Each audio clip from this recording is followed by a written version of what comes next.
He always survives. Helmet in one hand and torch in the other, Saladin Forge marches through the snow.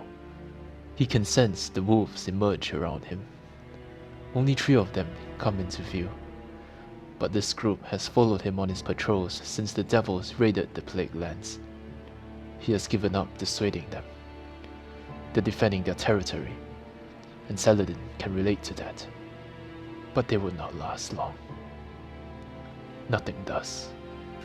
Not the Golden Age, not the colony ships, not the impenetrable walls of the Cosmodrome, not the Iron Lords.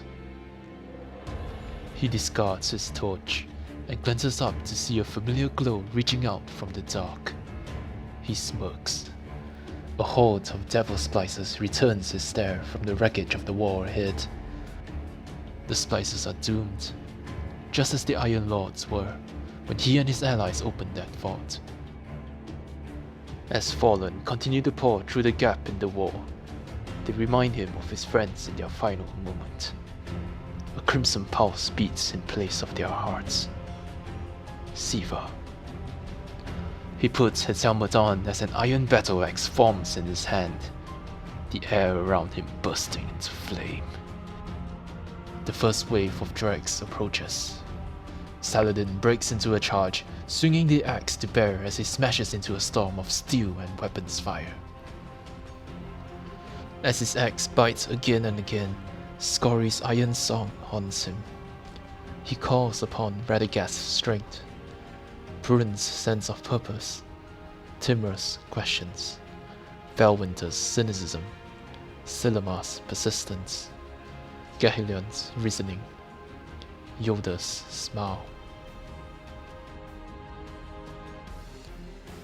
He pounds the last Splicer priest like a burning hammer, blasting a crater into the snow and gravel. Frozen dirt rains down on the spent shells and the mounds of Splicer corpses that surround him. The warlocks of the city have described meditation to him. He imagines it feels like this. He always survives, when nothing else does. Lord Saladin, what's your status? Pours Shiro 4 through his audio feed. Just taking a walk, he says, staring at the 15-foot divide he broke in the earth. He had to meet Siva again, one last time. I've analyzed the Clover Spray data. Timur always said that Clover Spray was the key. Can you break the Splicer's hold over Siva? How different would things been had Saladin listened? Theoretically, temporarily. Would his friend still live? Would he? It might be enough. Perhaps our guardian has turned the tide. I'll be there shortly. He sees the wolves have formed up around him. 8 of them. He always survives.